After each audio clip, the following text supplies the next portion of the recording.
Well, you wanted Frankenstein, so here's Frankenstein. Hello and welcome to Spinster's Library. I'm Claudia, this is Minerva, and today we're looking at some trashy Frankenstein covers through the ages. This is part of a series of videos that I'm having a lot of fun with, in which I look at vintage book covers for classics and the sometimes amazing, sometimes truly horrifying, but always entertaining ways in which they have been marketed and sold through the decades. There's a playlist linked in the description box if you're curious about more trashy covers of classic books. But today we're looking at Frankenstein by Mary Shelley, which was first published in 1818, but has become and remained an absolute favourite. One thing that I noticed while looking through these is that a lot of them, in particular the English language covers, are inspired by this guy from the 1931 Frankenstein movie. If you haven't read the book, then that's how you picture him. That's your default Frankenstein. Well, your default Frankenstein's monster. We're all aware that we're talking about Frankenstein's monster, or in fact, as he's called in the book, Frankenstein's creature. Let's get right into it. This cover, which is very clearly inspired by the portrait in the film, was published in 1932, so just 1 year after. I love how instantly we get this idea of pulp just by the lady draped over the bed and the monster with its green looking skin, which again, if I remember correctly, he doesn't have in the book. I really like it. And it's also so weird to see that from our modern day perspective, where we see the book Frankenstein as one of the great literary classics, and then to see that with this blatantly and shamelessly pulpy cover. That's a theme we're going to continue seeing.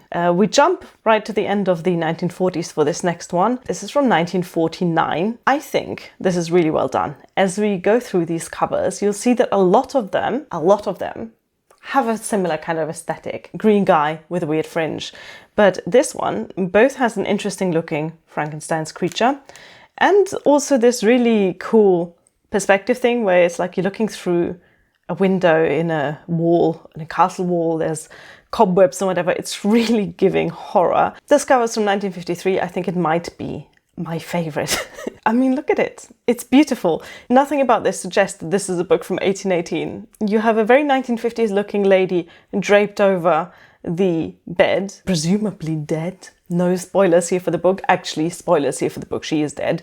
This is Frankenstein's wife / fiance. I can't remember if they get married in the book or not. And then the monster who stands in the doorway, also looking very 1950s, looking at his hands like, what have I done? The thing I appreciate most about this pulpy book cover is the tagline, the greatest horror story of them all. That's quite the claim there. Let's move on to 1957. This one also has a tagline, the famous story of the inhuman creature who lurks forever in the human imagination.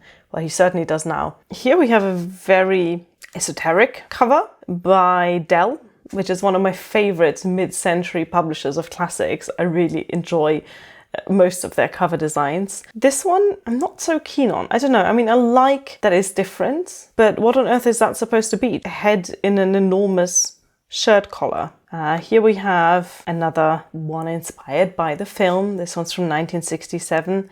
Not much to say about this, except here's another tagline, just to sell you the book if you weren't sold on it already. The classic horror tale of the most infamous creature in all literature. This one is from 1968. It's not that interesting, just yet another film-inspired cover. At the end of this timeline, I'm going to look at quite a few international covers. I suggest you stick around until then, because you'll see just how Anglo-centric these film-inspired covers were. The international covers, I feel like they have a much more diverse and interesting approach to the story. This one, again, inspired by the film, but at least they did something interesting with the colors. This is from 1971. I think you can tell it's from 1971. Also note the use of the green for the title. I feel like we see that a lot as well. Though the film is in black and white, but the cover's green. This is another edition from 1971. It's clearly not inspired by the film, but I also don't know what the hell it's inspired by. I appreciate that this has Frankenstein and his monster both in the picture, but it's a weird one, isn't it? It is a weird cover. This is a 1974 edition by Scholastic, and it's clearly a more abstract idea of the monster. I don't hate it. I don't think it's that great though. We're still in the 1970s. This is from 76, and it shows the creature burning down a house. I don't remember if that actually happens in the book or not, because it's been quite a few years since I read it. The monster looks weird. At least it's a unique portrayal that bears no resemblance to the monster from the 1931 film. Unlike this one, this is from 1976, and again, very clearly inspired by the dude from the film. Other than that, I quite like it. I like the castle in the background. I like that there is a background, that we see the creature looking kind of sad, because that is his vibe in the book. He is not, I mean, I say he's not violent. Obviously he's violent. He goes around murdering people, but his overall demeanor is very much more melancholy. And I think that really comes across in this cover. This is an Oxford World's Classic one, and I'm guessing we see Dr. Frankenstein himself here doing some science. He's not entirely convinced by the science himself, probably regretting his life choices at this point. This edition is from 1981, and this is the first, but certainly not the only instance I've seen of the Caspar David Friedrich painting, which is, what is it called, Wanderer Over a Sea of Mist or something, being used for Frankenstein. It's a bit of a cliche. I've seen this on so many more covers after this. I haven't included any more in the selection, because once you've seen it once, you've seen them all, right? But it's not an entirely misappropriated use of this picture, because Frankenstein, the novel, very much has romantic sensibilities, romantic in the sense of the romantic movement that inspired the book. And obviously this is a very famous romantic painting. I guess it fits, but it is a bit of a lazy choice, isn't it?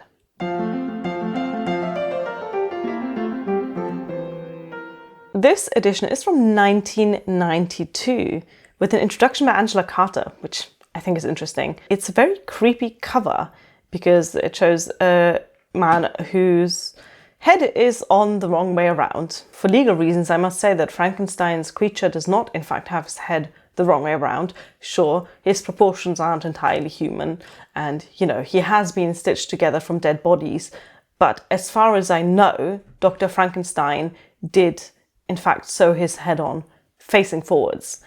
But still, the effect of this is undeniably creepy. This is a 1992 edition that appears to be aimed at children. I really like this. It's a sort of storybook illustrated aesthetic. You see Dr. Frankenstein with his morning cup of tea, standing over the bits that are going to be the creature. You see all the scientific equipment in the foreground, the book, the skull. I think this is a really well done cover, and definitely in my top 5 of the ones that we're looking at today. I also appreciate the nod to the period, because while I'm not an expert in historical men's fashion, to the untrained eye, this dude certainly looks like he might have been around in 1818, unlike many of the other covers we've seen so far that are clearly much more inspired by the period in which they were printed than the period of the book. Wordsworth just never disappoints. This one is from 1993, Frankenstein's creature, looking like a thumbnail for a YouTube eye makeup tutorial that I wouldn't mind following. I don't like this edition from 1994. I think it's trying too hard to be abstract, while at the same time being quite nothingy. I mean, I get the idea that this is supposed to be some sort of biology, like, I don't know, cell structure under a microscope kind of a thing, or bubbles in a petri dish, or I don't know. I don't like it. Here we have another example of the romantic vibe rather than the horror vibe. This is from 1994. It's fine, but it's not that exciting, is it? And I don't think it tells you a whole lot about the book either. Also from 1994, and if you've seen previous videos in this series, you know I have I don't want to call it a love-hate relationship with Penguin Classics, because I really do not feel that strong about them. But I've not historically been very kind to the Penguin Popular Classics series and their cover designs.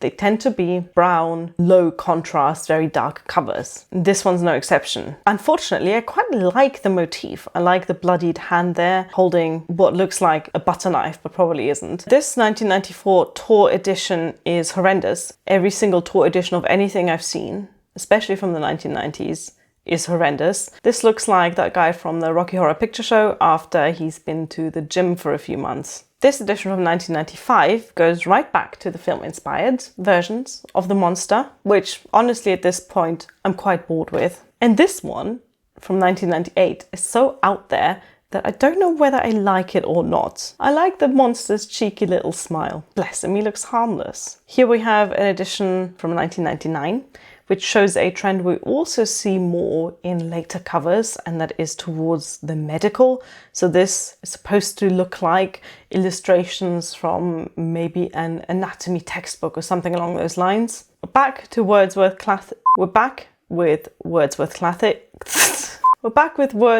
classics right at the end of the millennium. This one's from 1999. It stands out a bit because it's not beautifully trashy like we know and love from Wordsworth.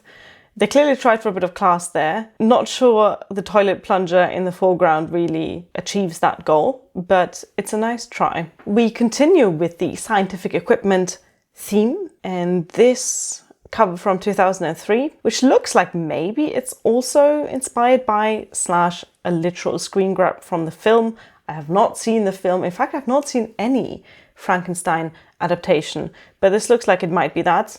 I think it's visually appealing enough. It's a different take. We're back with Penguin classics. This is supposedly the creature, but it just looks like a man in the middle of doing burpees with the appropriate facial expression. This edition from 2004 is interesting because what we see here is an iceberg, or a bit of the Arctic. The beginning of the book and the end of the book, again, it's been a while since I read it, is famously set there. So this references a setting that people who haven't read the book might not immediately associate with it, but which is actually taken from the book. It's a bit different. I like it. It's 2005 and we're right back with the classic horror. If I cut off the cover and show this to you, you would still be able to know, you would still be able to tell that this is supposed to be Mary Shelley's Frankenstein. We have the stitches. We have the vague sense of dark, gothic, medical setting. While it might be inspired by the film version of Frankenstein, it's not overtly so. I think this is really well done, even though really quite unsettling to look at. This is an interesting choice for a cover. This is from 2006, because rather than being Frankenstein's monster, this is clearly depicting an incubus, completely missing the point. This 2007 cover by Vintage again shows us an image of the Arctic. It fits very well with the sort of vintage aesthetic.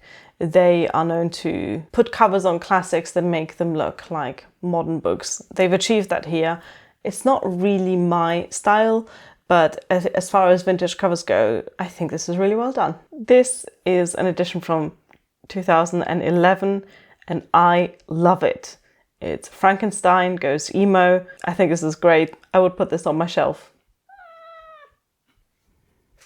Unlike this 2011 edition by Simon & Brown, which is uninspired, boring, and not at all appealing. We come back to Penguin for this cover from 2012. The Penguin English Library books all have these covers, a lot of them in pastel colors with motifs that make them look like wallpaper. In this case, we have the motif of an anatomical heart.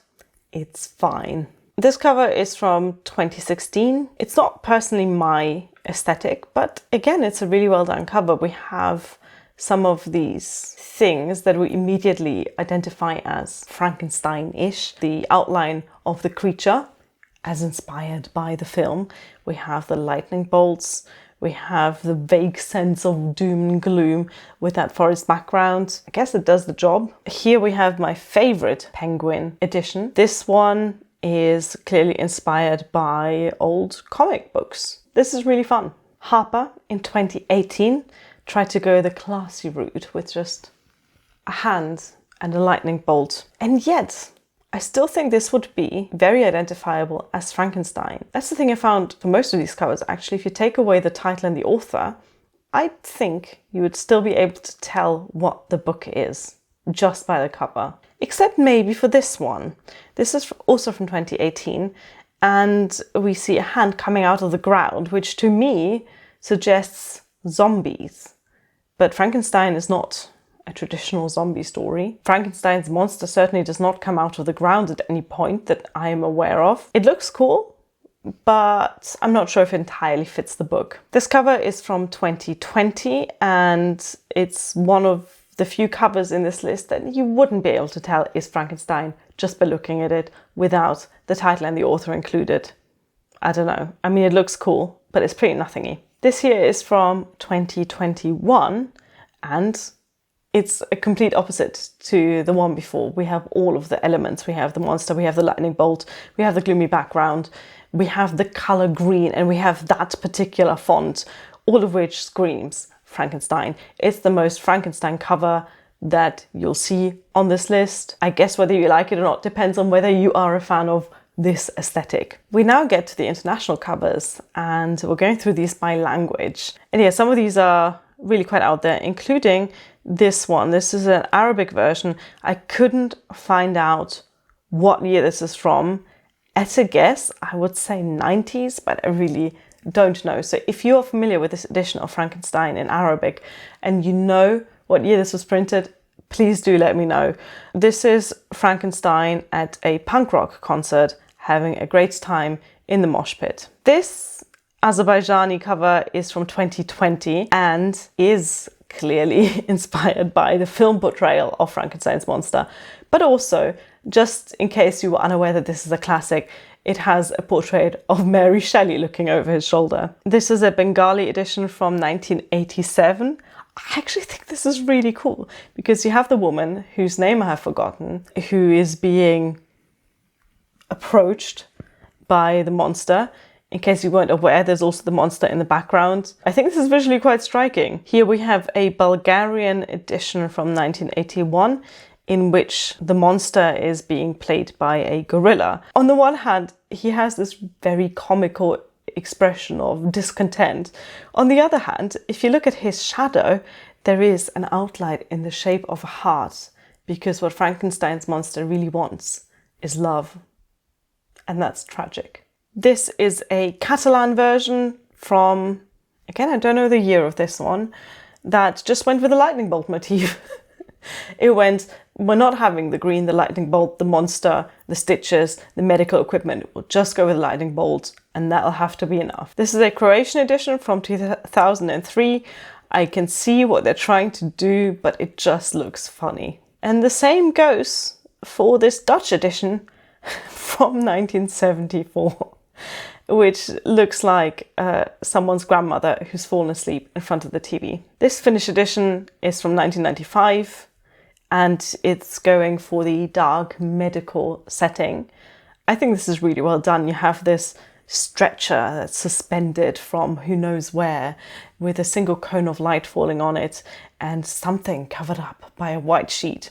I think this is quite effective. I think this is very creepy. It's creeping me out a bit too much, so let's look at the next one. This is a French cover from 1964, and I don't know what it is about it, but it looks very, very French, with a monster clearly inspired by the film version. This is a French edition from 1982, and I can't believe we had to wait until this late in the video before we see a sexy Dr. Frankenstein. What's not to like? And another French edition from 2005, one that has taken two out of our now established aesthetic tropes. It's green and it's got stitches. Oh, we're not done yet with the French. This one's from 2007, and it's just weird, but not necessarily in a bad way. Frankenstein's monster here played by a French child in a striped jumper. Now, I've not been very kind to German cover versions in these videos either, because most of the time they are bad, but I quite like this one. This is from 1968. Is it from 1968? That's what it says on my screen, and who am I to mistrust the internet? It's a very heavily film-inspired portrait of the monster, But I think visually this cover is quite striking, to have the yellow light come in from the door, just the minimalist use of colours here, none of which are green. I think this is quite well done. Just every now and again in these cover videos I come across one where I genuinely have no words. So all I'm going to say about this one is that it's a Greek edition from 1971. And I really hope this video doesn't get demonetized for it. Another Greek edition from 1995. Some might find it less appealing. This Hebrew edition from 1995 is visually quite interesting. Again, in its use of color, it shows the monster in a really glorious winter coat walking away from his latest victim. And this Hungarian version from 2007 is very minimalist in its aesthetic. It's clearly going for the classy look, but went for an intriguing mix of very stubbly arm hair and stitches. Speaking of stitches, this Icelandic version from 2009 is weirdly graphic. It's a close-up of stitches. I can't actually look at this for much longer. Let's just move on to the next one. We are now looking at an Italian cover from 1999, and I genuinely can't tell what this is supposed to be. It looks like a light switch, gas hob. This Italian cover is from 2002. The cover itself is not particularly interesting. It shows a castle. Again, it's leaning more on the romantic than the horror side of the book. But what I found interesting is that this has an introduction by Muriel Spark, who is the Scottish author of The Prime of Miss Jean Brodie, who spent, I believe, most of her life in Italy. So it's kind of interesting to see an introduction she wrote, presumably in Italian, for this Italian edition of Frankenstein. And another edition from 2013, another Italian edition from 2013. At this point, I've looked at so many covers that look like this that I don't find it original anymore, but it's still, I guess, a well-done cover. You've got the idea of the lightning bolt in the background, you've got the idea of the monster in the foreground, you've got some very striking colours, none of which are green. It's fine. Here we have a very buff, but weirdly smooth Frankenstein's monster on this Italian version from 2014. Tis very silly, but I like his belt. This Polish edition from 1996 looks like Frankenstein's monster from the film after a few centuries of not applying sunscreen. Here we have a Portuguese version from 1985. Wow, I mean, where do we even start? Look at his face, look at the font, look at the enormous amount of forehead. I mean, it's got to be big enough to fit both the author and the title on there. Certainly unique. This Portuguese edition is from 2009 and has once again reduced the cover to the motif of the lightning bolt. I guess if you don't like your covers particularly trashy, you might like something like this. This Russian version from 2014 has, and I don't know how else to describe it, a sort of Wordsworth classics aesthetic about it, doesn't it? This Spanish edition from 1982, they've given him abs, but not enough abs, so it just looks weird. This is another Spanish edition from 1984. I love it. It's recognisably inspired by the film, but they didn't make him green, they made him red, and they made him hold a little flower. I enjoy this motif a lot. I think this is great. Bless him, he just wants to be loved. This Spanish edition from 2018 is going full on Regency, and it's showing a lady in a Regency dress looking at a letter. None of this screams Frankenstein to me. I appreciate the period appropriate cover, but I also would quite like it to be book appropriate. This is a Turkish edition from 2018. I guess it's another one of the more classy, more minimalist versions. Still entirely recognizable, right? If I showed you this without the title, you'd still know exactly what this book was. Isn't that astonishing? How the Frankenstein aesthetic is so very clearly defined by pretty much things that aren't in the book. This is a Ukrainian edition from 2015, and I should put a disclaimer here. I'm completely face-blind. I'm very bad at recognizing people. But I saw this cover and I said to myself, that's Daniel Radcliffe. So I did a bit of Googling. It is indeed Daniel Radcliffe who played Dr. Frankenstein in what seems to be a adaptation that's got nothing at all to do with the book and is set in the Victorian age. This is a Vietnamese cover from 2021, and I think this is another one of my top 5 of this entire collection of covers. I really think this is stunning. It's giving horror. It's got the motif of stitches and of the lightning bolts, but its use of color makes it really striking visually, in the way that these sort of disembodied bits of the monster, like the ear, the eye, the nose, and then the fingers creeping up from the bottom. I think this is really creepy, but I also think this is really beautiful. It's really well done. And that was, in fact, the very last cover we looked at. So, as always, let me know if you have any of these editions. This is by far not, like nowhere near all of the editions that I found online. There are so many. This book really has been printed and reprinted and printed over again. So if you enjoyed looking at these trashy book covers, do check out the playlist link in the description box. I think the next video in this series might be about Pride and Prejudice. Until then, thank you for watching. Bye!